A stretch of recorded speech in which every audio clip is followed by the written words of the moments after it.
Since this has been your first trip to Australia, have you had some time to explore the country? Absolutely. Tried as much as possible. Went to some zoos and, the nature. We went deep sea fishing one morning, which was very interesting for some, like our director, guy who's filming right now. Really enjoyed it. And then we saw this big ass whale. It was really, really cool. How was the experience playing for the first time in Australia? The band's been in existence for quite a while, and you've never quite made it down there until this year. No, it's crazy. You travel all around the globe, and you have like 1,000 kids screaming for your songs, which is just an amazing feeling. Yeah, what can I say? I mean, I really want to go there again, and it's one of the nicest, friendliest countries I ever been in, and I love the climate, the atmosphere, and the people, and the fans was just crazy. Yeah. It was sweaty as hell as well.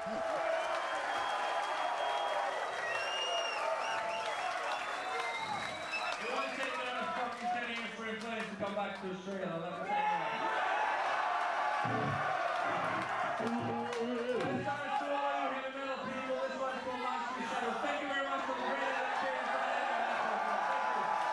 The response down under was overwhelming. In flames! In flames! In flames! In flames! In flames! In flames! In flames!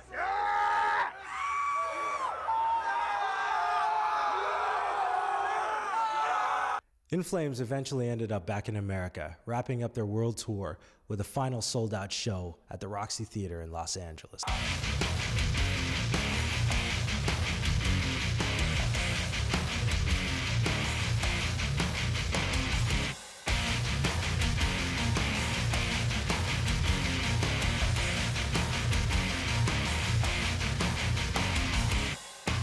What's the last year been like for In Flames? Well, it's been kind of hectic. We did a round the world tour, being all over the place. We started out in a small venue here in Gothenburg.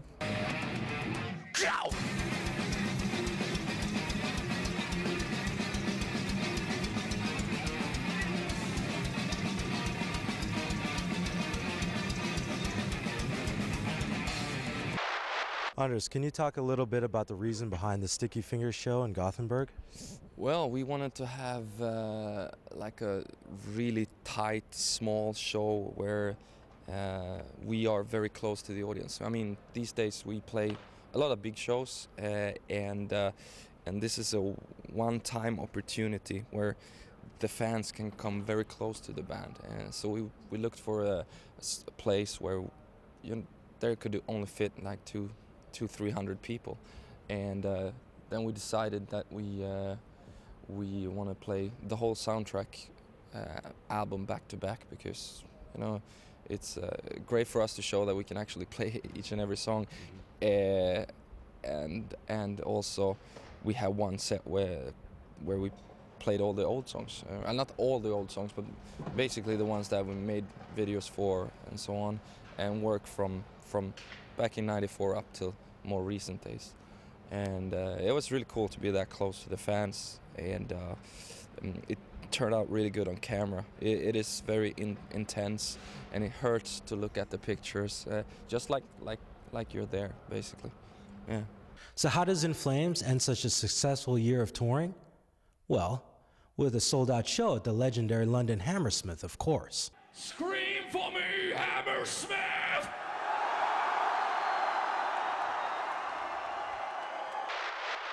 What was it like to play the legendary venue here in London, the Hammersmith? It was cool. I mean, all the great metal bands have played here. It was a dream come true. It's really cool. A lot of people and a great show. Everything was excellent. It was really cool.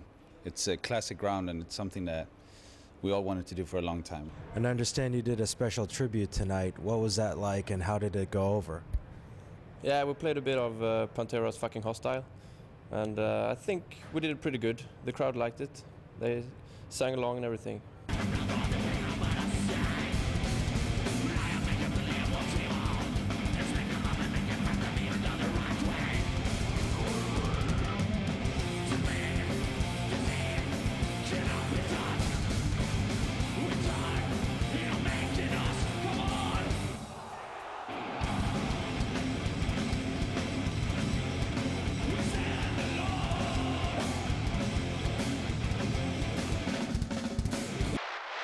So how do you top one of the most memorable and successful years in the entire history of In Flames?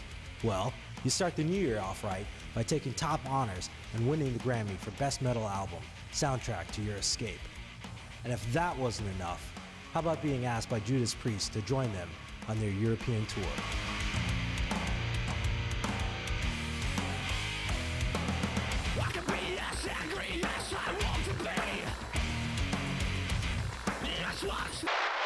We're standing outside the Scandinavium in Gothenburg, Sweden, where tonight we're about to witness a monumental show for local boys, In Flames. Jag trodde aldrig jag skulle stå på den här scenen, men nu gör jag det.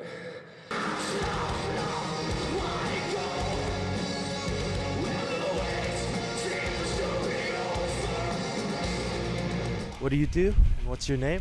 I'm Magnus, and I'm not doing that much. I fix the guitars and try to make the boys happy.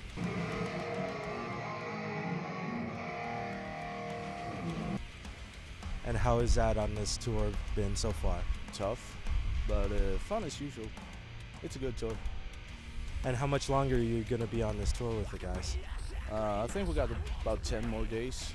We got after this one, we got 5 more shows in 1 week, starting in Oslo. That sounds great. So are we going to go backstage now? Yeah, See what it's like? backstage. All right, here we go.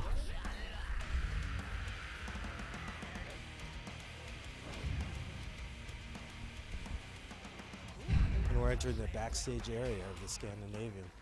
You can hear Judas Priest drummer sound checking right now. Isn't this exciting? Wow.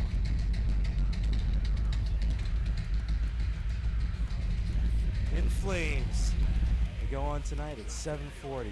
This must be an amazing show for them. I'm tour manager, just basically the babysitter, you know. Keeping And- them topped up with the sweets and drinks and things, you know. So what does that job normally entail? Just making sure that they've got all their sweeties and all the toys for the cot and everything, you know. Are they a rough band to work with? Oh, they put years on me. I'm 19 years old, man, you know. This is what it's like backstage at a monster rock show. This is one of the guitar rigs. This is Björn's guitar rig. Oh, we're looking at Bjorn's guitar rig. Looks like a complicated setup. Is it a lot of work putting this together for him? No, it's the easiest possible. Straight signal for good sound. That's really cool.